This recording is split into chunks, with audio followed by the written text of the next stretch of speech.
welcome to this podcast, Knitting in Switzerland. It's the first episode. I'm Ynke, and I want to tell you here a little bit about my yarn love. I'm a yarn lover. I love to buy yarn, I love to have yarn, and I love to do things with yarn, knitting, crochet, collecting maybe also. And I have been inspired by all these knitting podcasts all over the internet, and I thought, well, maybe it's time to also share a little bit about my yarn life. As of my accent, you might notice I'm not a native English speaker. I'm Dutch, and I live in Switzerland, central Switzerland, beautiful area, and I'm lucky to be able to call this my home. So in this podcast, I would like to share you things about my yarn and knitting life, but also little snaps of the place where I live, the outdoor life here, the beauty of the nature here, not only the nature, also the culture and the people living here and all the social activities. And when I say social activities, I mainly mean yarn-related social activities. So I love knitting, but I prefer and I love even more knitting with other people, together in a knitting group, or even in a bigger context. But I will talk about that later. So let's start with what I'm wearing. I am wearing my shawl, which I knit last Advent. It was an Advent calendar. It's a shawl, triangle shawl. So this shawl I knit with an Advent calendar made from yarn, which was dyed by my friend Susie, who lives nearby, my Swiss friend. And she is a very talented yarn dyer. She dyes both with plant-based dyes as with acid dyes. For this Advent calendar, she dyed 24 small skeins with plant dyes. So each day we had to open a package and we got another color, and she gave instructions on how to mix the colors, and then you get this beautiful pastel toned shawl in 24 different colors. I love the process. It was a nice, fun, easy knit in the Advent time last year.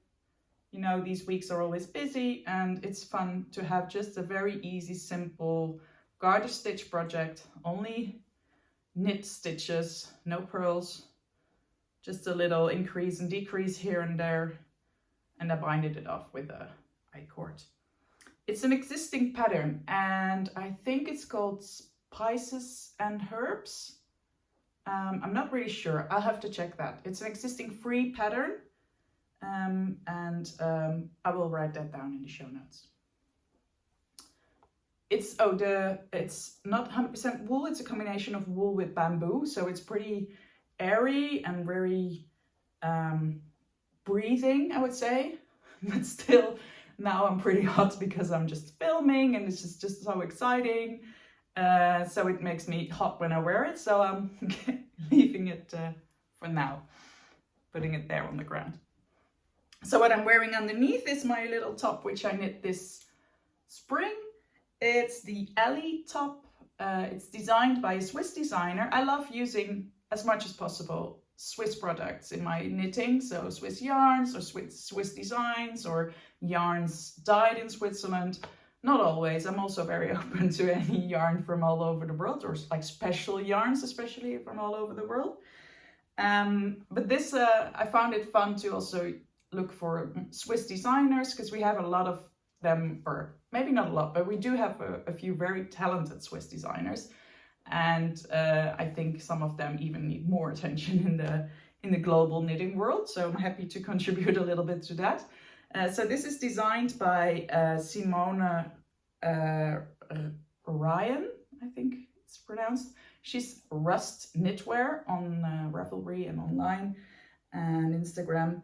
And she designs these beautiful patterns. A lot of them have this ribbing look. Oh, how do you call it? A broken rib? I think it's a broken rib. So 1 row knit and then 1 row 2 purl 2 knit, 2 purl 2 knit. I think that's, and then you get this lovely effect of knit columns together with some purly columns. And what I love especially, and what I think this designer is very good at, is adding these beautiful lines in the design, just to give it some shaping. And I really like that.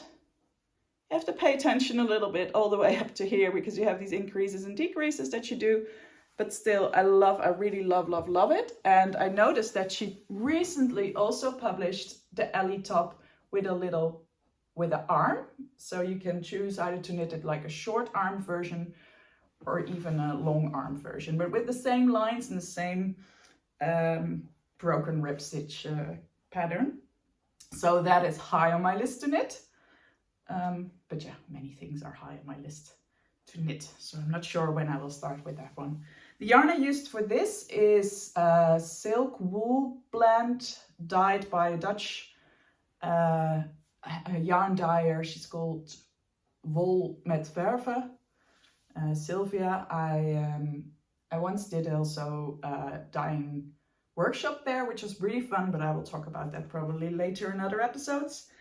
And yeah, it's a nice blend of silk and wool, so it's not that hot like a normal wool top would be. It's a bit more airy because of the silk, but because of the silk it also has another drape, so it's hanging, sinking a bit. So I notice when I'm wearing this a lot, it gets a little bit longer and longer each time you wear it, and then when you wash it you can block it, which makes it a bit shorter again. So it's fine, but it's just something you have to get used to. When working with silk, it was the first time I worked with a silk blend, and you have to get used to the material. I guess it's just, it has different effects than when you work with wool or when you work with cotton. So that was a nice learning curve. Talking about my knitting, I might have to say that I'm actually still a beginner. I would call myself a beginner because I only started knitting, I think, 2 years ago. But I've been on a very steep learning curve, I might say. People are sometimes impressed with what I can produce with only being in it for 2 years. My main teacher for knitting has been the internet, but I did also do some courses here and there for special techniques, and I learn a lot during knitting retreats, which I go to very often. I sometimes go to these knitting retreats where you are like 3, 4, 5 days together with a bunch of knitters and with teachers and workshops, and wow, these events really boost my knitting. You learn a lot of new techniques, you get to know a lot of other people, you get inspired by all these different designs and things people are knitting or presenting, and it just pushes you to go further. And I really like that. Oh yeah, I didn't really introduce myself maybe. Well, I did say my name, and that I'm Dutch and living in Switzerland. For the rest, yeah, what I do in life is that I have my own company, and I'm a mother of 2 daughters, a 9-year-old and a 3-year-old. And yeah, we live here together with my partner, as I said, in central Switzerland. I think that's about it for now. You will get to know me better when you watch these movies. So, finished objects. I would like to show you just 2 of the projects I recently finished, or finished like during last summer. It's September now. So I could say I finished 2 objects during the summer. The first object that I finished were the Color Blasts socks. It was a mystery knit along from Stephen West. He had this mystery make along for socks in July. Yes, it was in July, 4 weeks in July. Yeah, you only knew that you had to use 2 colors, 2 contrasting colors, and then every week you get a part of the pattern. and you knit that part, and then the next week you get the next part, and only at the end you see where the full design goes. So these are the socks. I used very pinky pink, almost neon pink, that I bought last year in Steven's shop, Steven and Penelope in Amsterdam. It's from La Bien-Aimée. That's a brand that I heard so many things about, and I thought, well, I have to have at least one skein of it, and let me take this neon color, because Steven is always using these neon colors in his designs and in his presentations, and I'm not that much of a neon color person to wear, like say as clothing, but I thought, well, in a sock it might be fun, and actually I do like how it turned out. The second color, the darker color, is also a hand-dyed color, also dyed by the same dyer as the top yarn, and that's Sylvia from Wol met Verven. So I love how the two colors go together in the design. I made a right and a left sock. Steven gave you the option to make either two right socks or a right and a left one, and I thought, oh, let's go for the most difficult thing. Let's go for the right and the left one. I didn't take my sock blockers, but I tried to show you this way. I'm putting them on my hands. And you see in the beginning, like here, the socks go like the opposite. So the right one, the waves are going to the right, and the left one, the waves are going to the left. That's all good. But you see here at the top, I messed up a bit. These stripes are going to the right, and these stripes are also going to the right. So I kind of made a mistake there. I probably just miscalculated, whatever.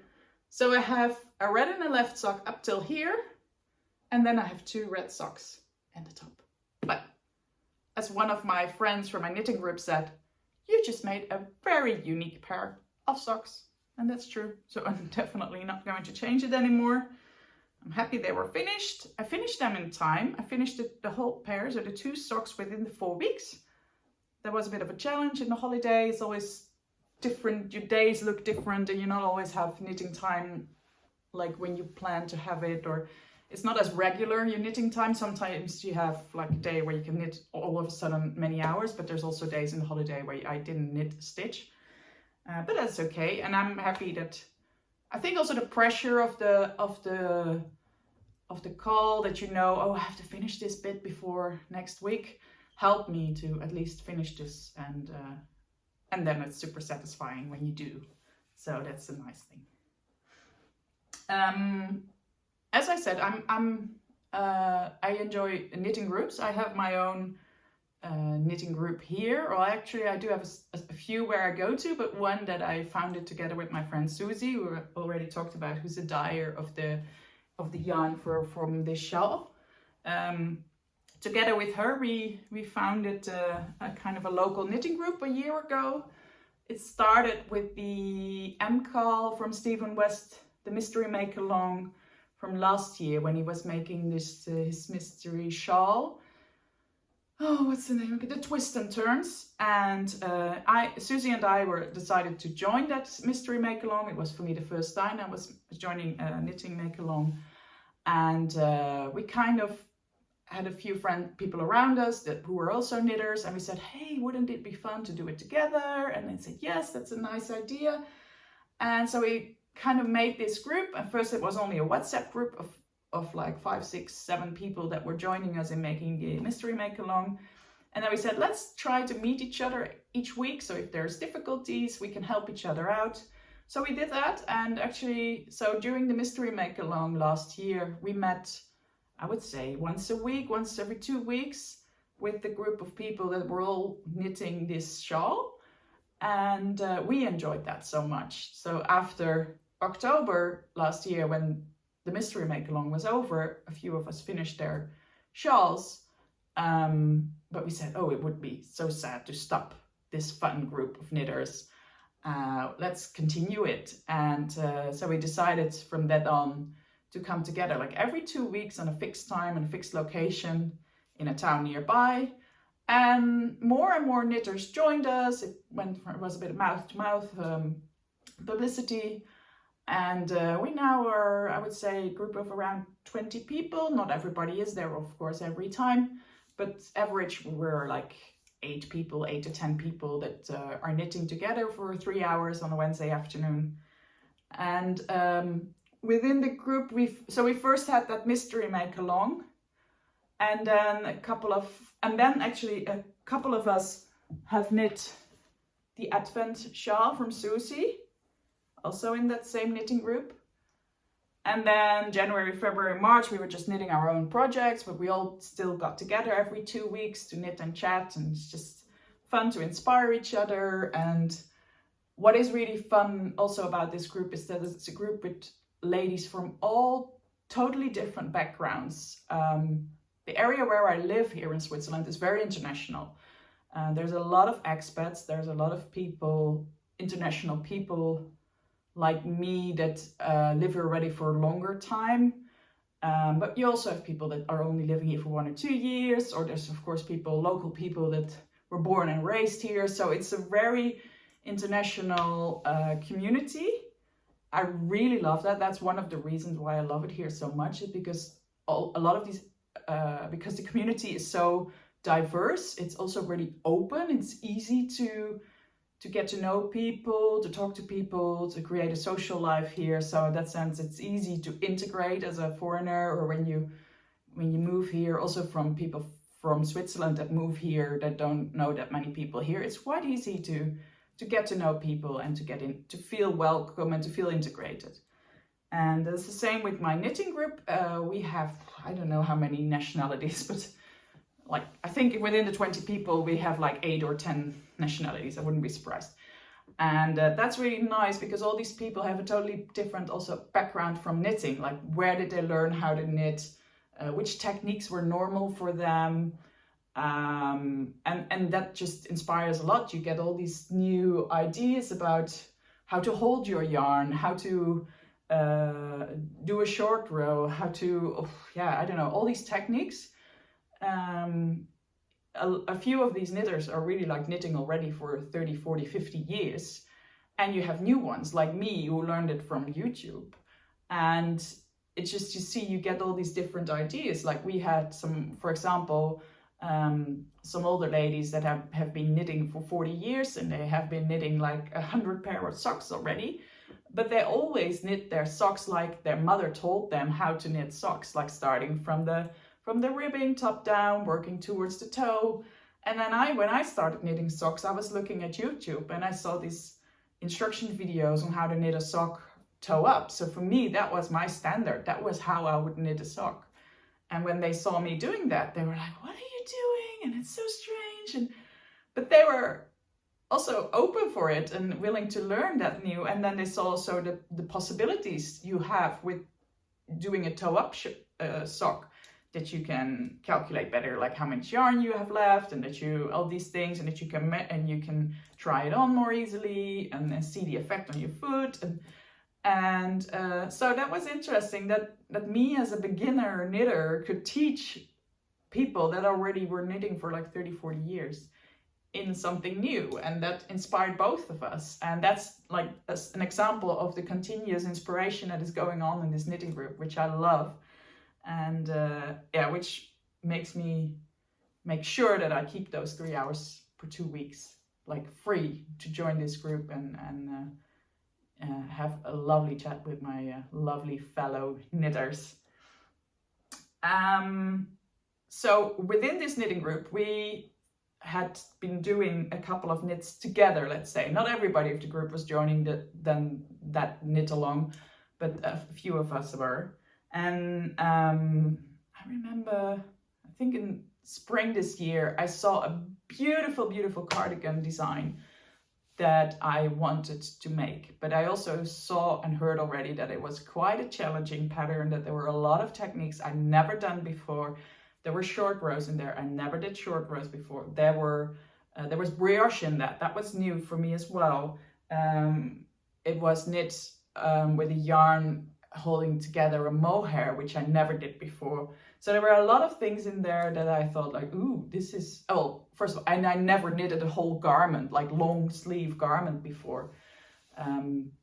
So there were all these techniques. So I thought, well, okay, I want to make it, but I might need some support. So let's ask the group, my knitting group, if there's more people willing to knit this pattern. And then especially if we have like 4, 5, 6 people knitting it, and a few of them are very experienced knitters, I can learn from them and I can ask them all my questions about how I have to do this and how I have to do that. And so I showed the group the pattern, and a lot of them were immediately, wow, enthusiastic.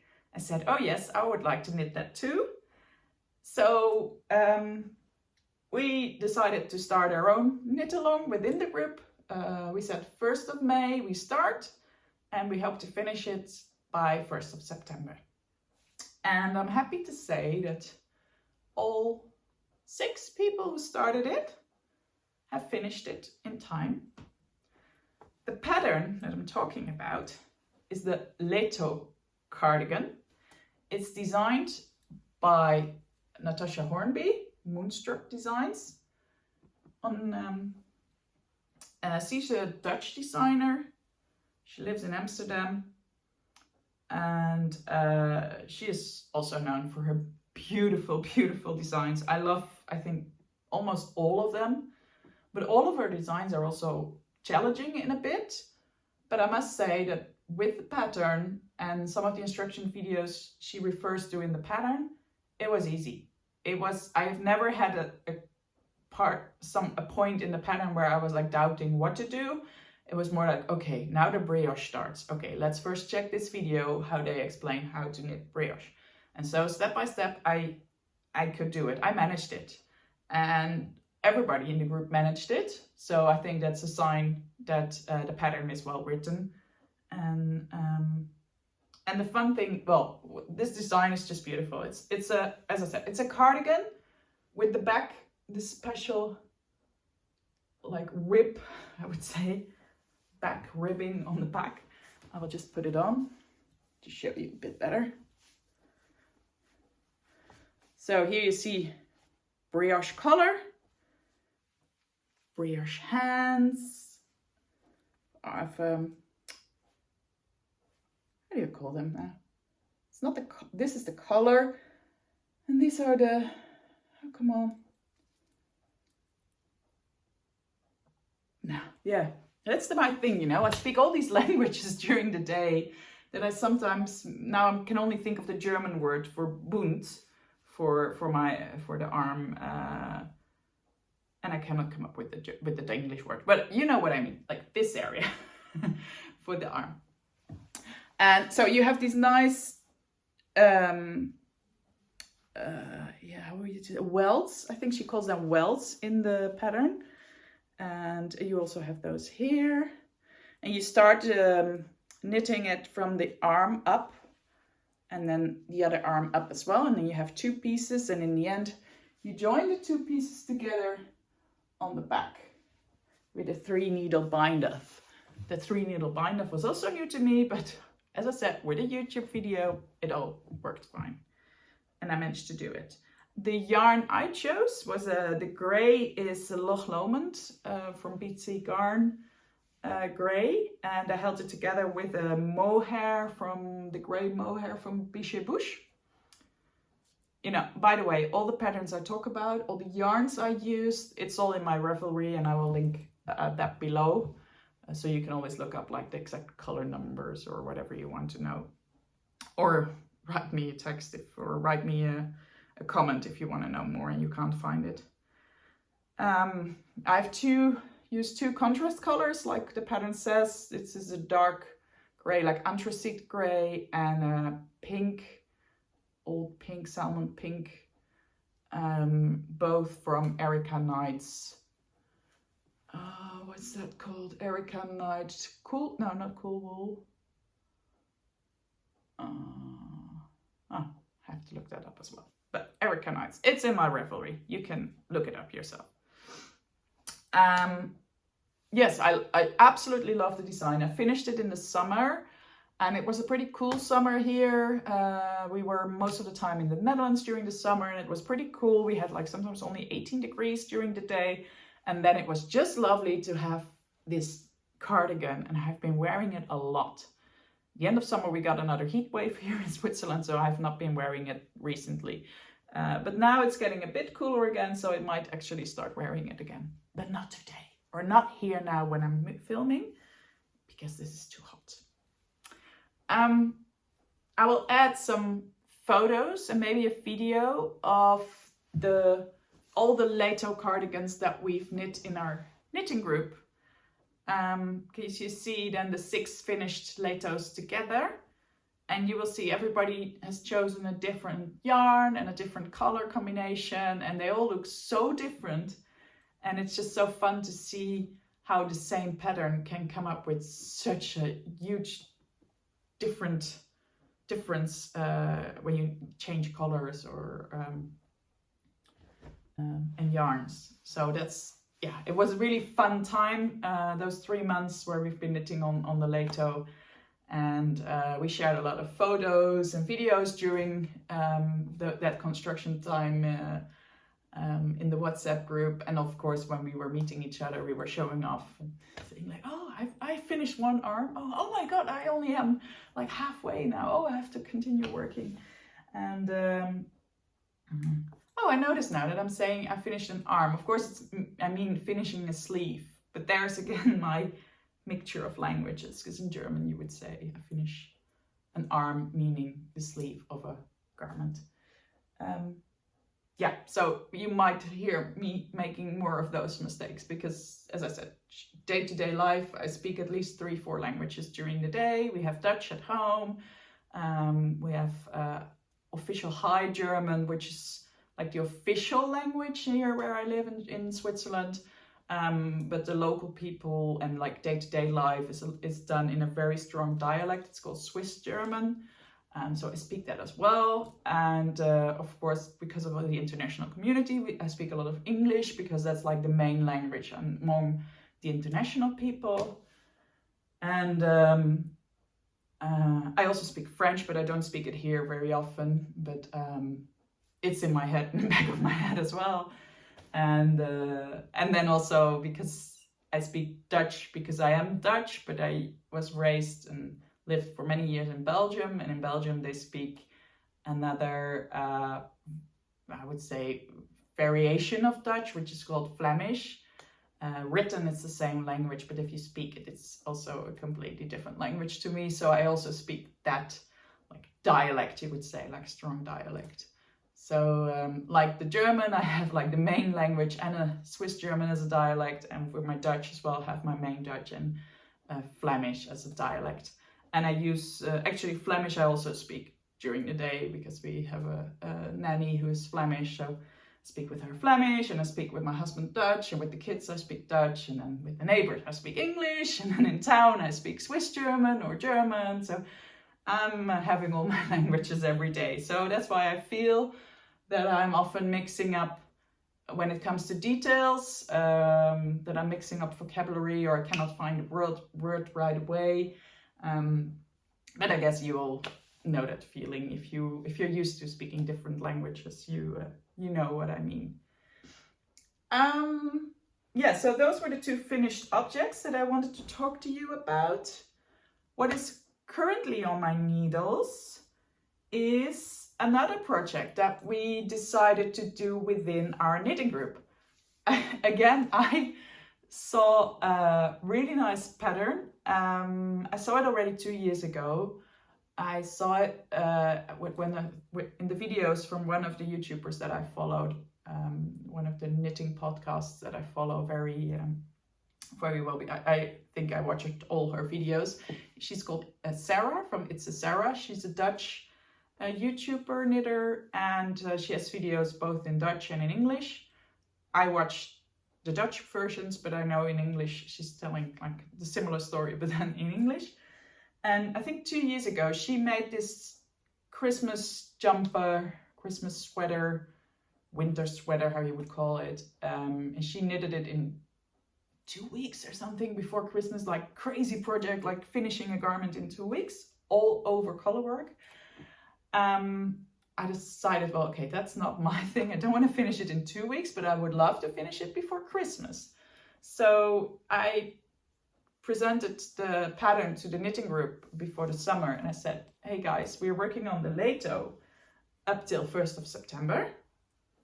And wouldn't it be nice if we have a new project from the 1st of September till Christmas? Let's make together the festive yoke sweater from Skein Knits. Now I didn't prepare this very well. I tried to print as little as possible in when I choose a pattern and when I'm knitting from a pattern. And if I print, I print it like small, so like 2 or even 4 pages on one A4 page so that I don't use too much paper. Because most of the time I knit from the online, so from my screen. So I have the pattern on my screen and I knit from there. So I don't need that much paper. But on the other hand, it is sometimes handy to have a little paper version to quickly write notes or to show to other people like now. So this is, the paper has been in the knitting bag for a while. But this is the festive yoke sweater. It's designed by Skein Knits. It's an all over color work. Can I show this? Yes, I can show this as well. You can also choose to only make the color, like the yoke in color work, and then the rest one color, but I prefer the all over color work version. And I thought, okay, I did some color work. I did a pair of socks in color work and a cushion in color work. So I have a little bit of experience with color work, but an all over color work sweater, that was something new to me. Also, I've never knitted a full sweater yet. The only full garment with long sleeves that I knit was my Letho, but that's a cardigan, so it's also different. So for a sweater, I never knit a garment with long sleeves all the way, and then on top, I never knitted an all over color work. So again, I thought it would for me be very handy if I have some people around me supporting me, knitting the same design and making sure that they can help me where I run into issues or the other way around. And it's just inspiring to knit it together. And again, luckily, a lot of the members of the knitting group were very happy with this pattern and said, ooh, that is fun. So I think we are again 1, 2, 3, 4, 5, let's say 5 or 6 of us knitting the same pattern. So we started 1st of September and we said, well, let's make sure we finish it before this Christmas. We have a Christmas dinner planned with our knitting group halfway December, and wouldn't it be fun to all be wearing this Christmas all over color work jumper? So yeah, I am exactly at the point now where I need to split for the arms. This is my yoke. Yeah, it's not on a long needle now, so I cannot show the full size of the yoke. I made a picture a couple of days ago. I might put that in.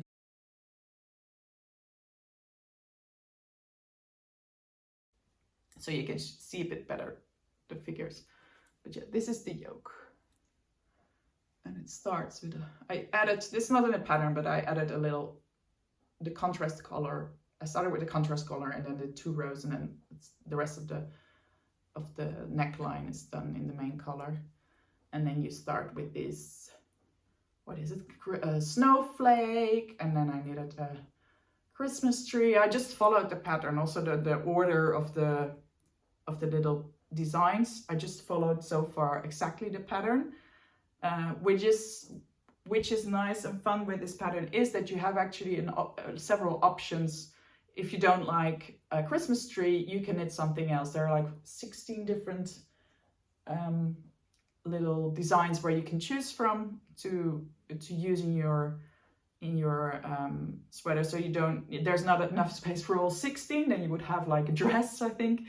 But you can choose. So if you say, I don't like this Christmas tree, I like another Christmas tree, or I like, I don't know, a little heart there, or I like a reindeer. All these things are in the pattern, comes with 16 different Christmassy, wintry designs which you can put in your sweater.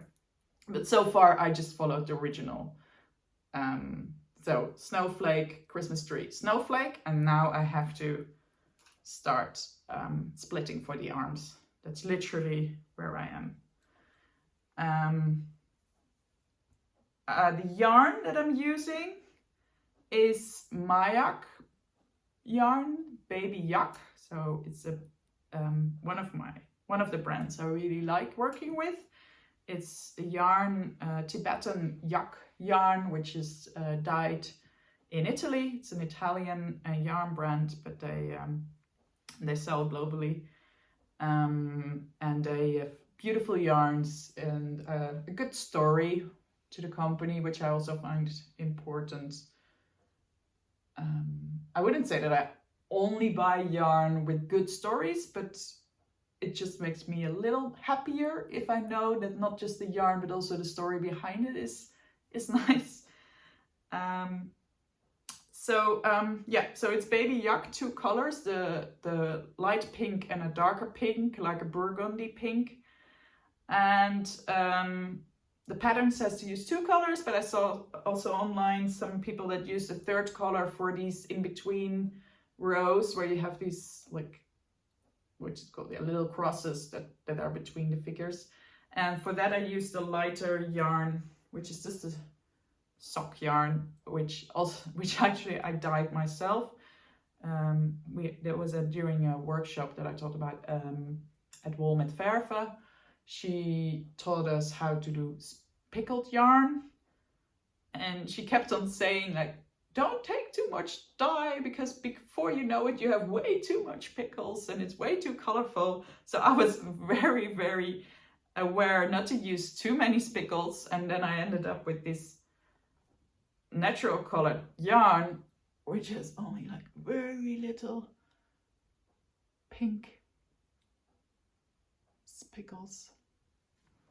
But actually it's perfect to add to this, because if it would be like a too much variated yarn, it wouldn't be nice for color work. So actually it's perfect for this. The Baby Yak yarn from Mayak I hold double because it's a lace weight yarn, and the pattern asks for a sport weight yarn. So a normal fingering is really too thin, you will not get gauge. But with taking lace weight yarn double, you do get gauge. Like double lace is sports, as I learned. Double fingering is DK weight. So that's my main work in progress at the moment. My main whip. I want to finish it before Christmas, but you know, we are September now, and in between now and Christmas there's the month of October, and October is the month of the M-Call from Stephen West. And because I enjoyed the M-Call last year so much, I could not say no to M-Call this year. So the mystery make-along, it's again a shawl. It's called Geogradient, and it asks for 4 different colors, all fingering weight in a gradient. And you probably have seen it laying here. It took me a while to pick my colors, because first I thought, oh, this is an ideal project to use my stash. I have quite a bit of fingering weight skeins, like 1 of each color, and I grabbed them all, and at home I spread them out over the floor, and I was looking like what could go together, and I found this nice 2 color combinations, or even some 3 color combinations, but never I got to that 4th color that would fit very nice to the other 2 or 3. Then I know for myself, I'm not a very good color person. I don't have that natural talent of seeing immediately, oh yeah, those colors go together well, or those colors go together well. For me, it's always difficult to make that decision, like, does it work or does it not work, or ooh, let's ask somebody else. And that's what I did. I took all my skeins to my knitting group, I threw them on the table there, and I said, come on guys, help me pick my palette for the M-Call. So to make that gradient, because that was the pattern asks for 4 colors that are like a gradient of colors that fit well together, like all 4, either in the same color but from light to dark, or 4 different colors with all the same like color intensity. So the knitting group, there is a few people in there who are very good with colors, who are very, see immediately, oh, that goes together, oh, you have to use that one, oh, maybe that darker, and then maybe that light one, and so they put it together. And there were like 2 options that kind of all of them agreed on, like these are the 2 best options from what I have in my stash.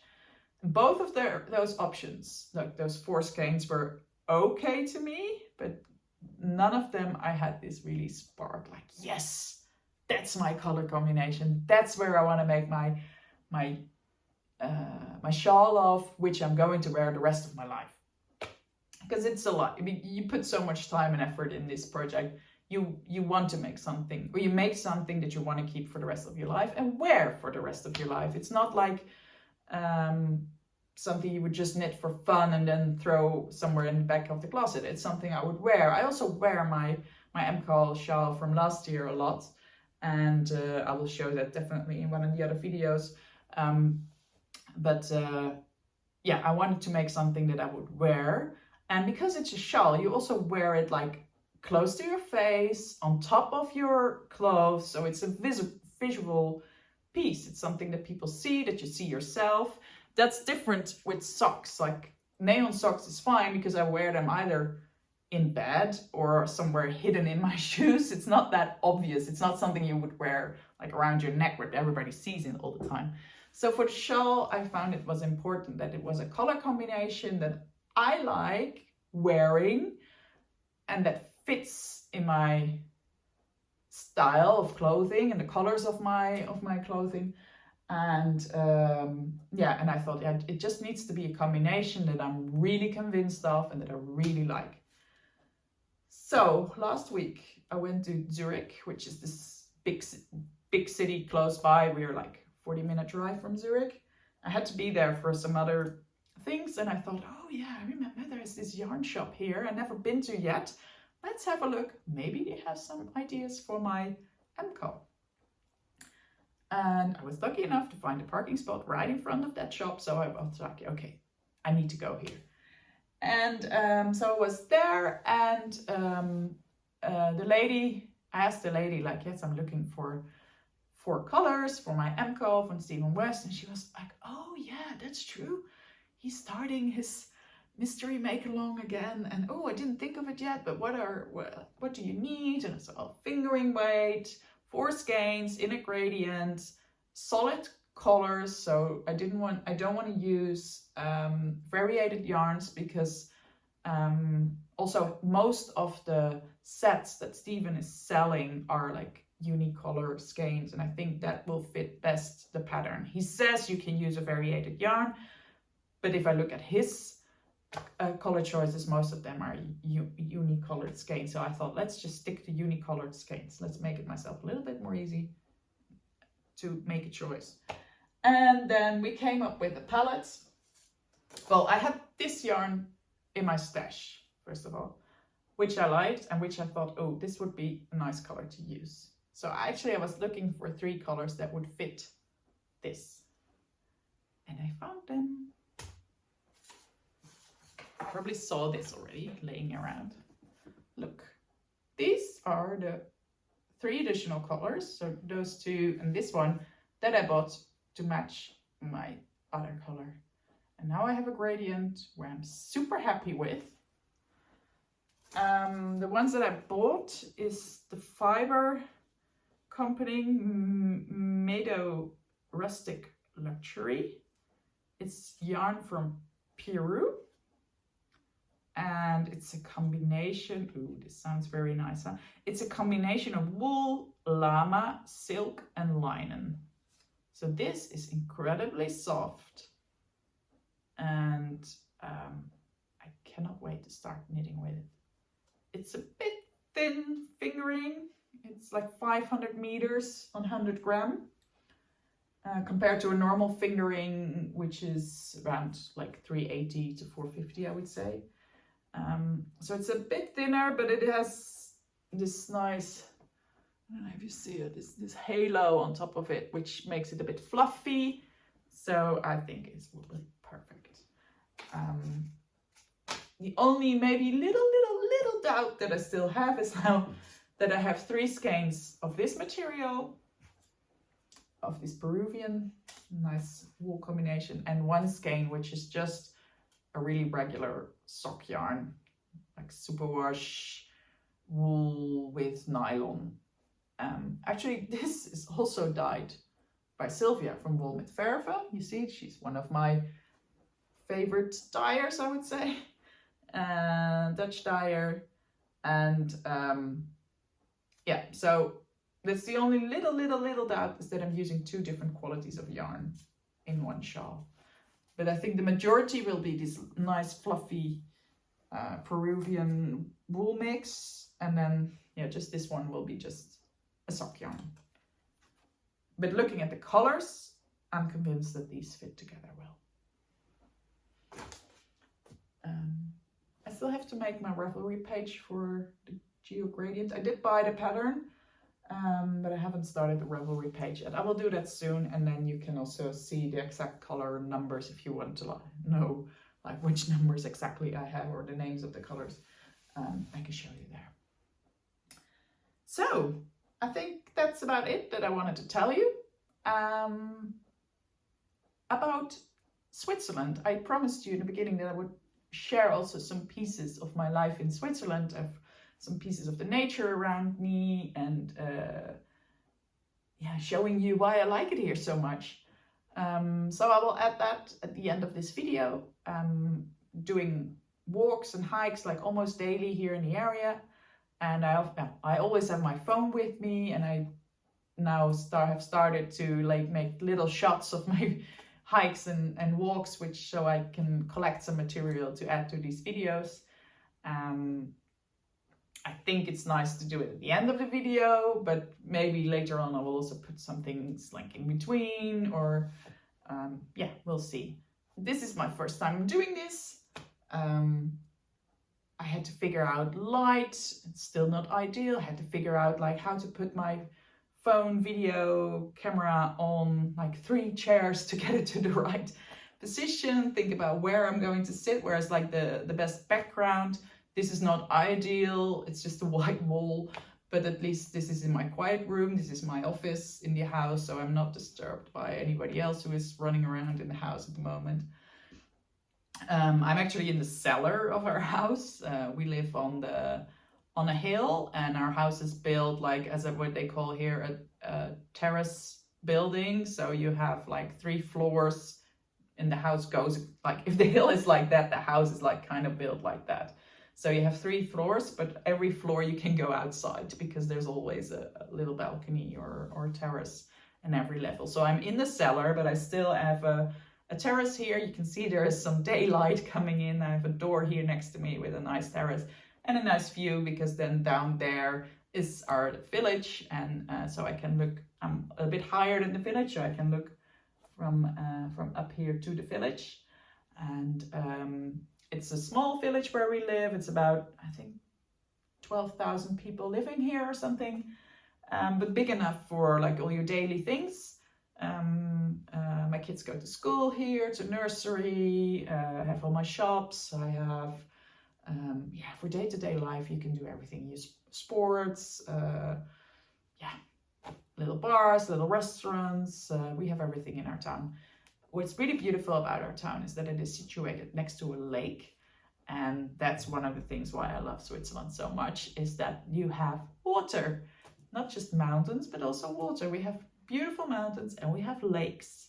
There's many lakes in Switzerland, a few big ones which are pretty well known, like the Geneva Lake or the Vierwaldstätter Lake where Luzern is, or the Zürichsee, which is the Lake of Zurich, but also smaller lakes like the one I'm at, which is still big enough to enjoy, like for swimming, for water sports, for well, just to look at, or to walk around, or to bike around. And I'm sure I will add images of that in this or one of the next podcasts. I just think about, I didn't tell everything yet about my knitting and yarn life, because there are 2 things that I'm actually working on that I didn't talk about yet. The first thing I can be quite short about, but that's, as I said already, I enjoy going to knitting retreats, and one of my dreams is now to organize a knitting retreat myself. Organize a knitting retreat here in central Switzerland, in the area where I live, in the valley where I live, next to that lake I was just talking about. And so I'm investigating at the moment locations, and I'm hotels or rooms and stuff where I could host a knitting retreat for, let's say, 2-3 day, maybe 4 day, I'm not sure yet, retreats for people to come to knit together, have 1 or 2 workshops together, enjoy the countryside, enjoy this part of Switzerland, be around the nature, do all the things I like doing with other knitters. And I'm planning on organizing that. And my idea is now to have it, that it takes place next year, September, so September 24. But yeah, that's where I'm working on. As the moment I have more information, I'm obviously going to share it here. And another thing I've been doing the last couple of years is this project together with my friend and neighbor, Fiona. We have initiated during COVID time a big yarn bomb project here in town. We thought, well, in those cold winter,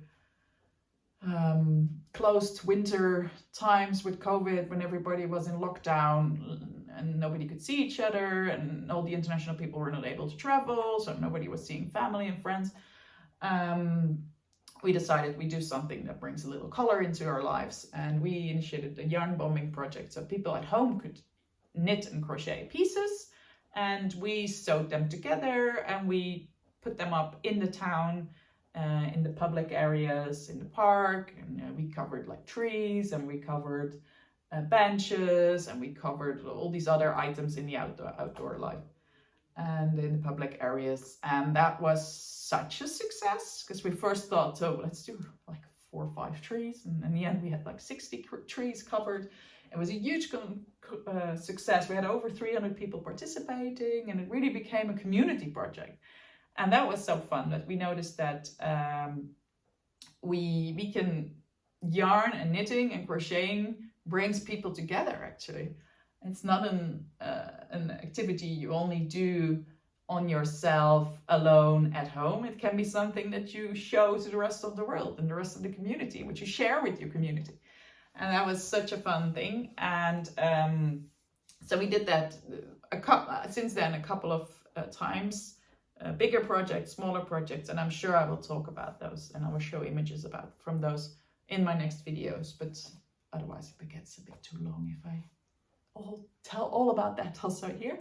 But as an introduction, we are actually planning to start a new yarn bombing project, a brand new one. We have been quiet for, I would say, 6 months since we finished our last project, which was April, March. That was a smaller project, but we finished that April, March. Since then, we haven't done anything. And so we thought, well, maybe we have to start something new. And we have some ideas, and it's going to be different and bigger and huge and extraordinary. But it's all still in our heads, and we are currently organizing. We're preparing it, meaning that we're talking to authorities for permissions and talking to the right people to make sure that we can indeed make this installation of this huge yarn community project. We call it community yarn art. Like community art is like the hot thing, of course, everybody's working on it. We call it community yarn art. So not that much yarn bombing, because for us it's not like a bombing and it's unexpected item. It's not this thing like, which is really like a little bit going against the rules and stuff. We do it like the official way. we make sure we talk with the authorities, we make sure we have our permissions, and we make sure we have everything organized, and everybody knows about it, and everybody can join, and everybody knows when it comes out, and everybody knows when it is taken away again, and this whole thing. So it's like, I would maybe say, the Swiss way of doing it. Swiss love rules, and they like that people stick to rules, and I'm totally fine with that because I like that too. So I know also that when you work here, when you want to do something here, you have to kind of also use that system. So we do it the official way. We do a legal yarn bombing, let's say. It's nothing illegal or rebellion about it. It's a legal yarn bombing. And because so many people of the community join, we call it, yarn art, community yarn art.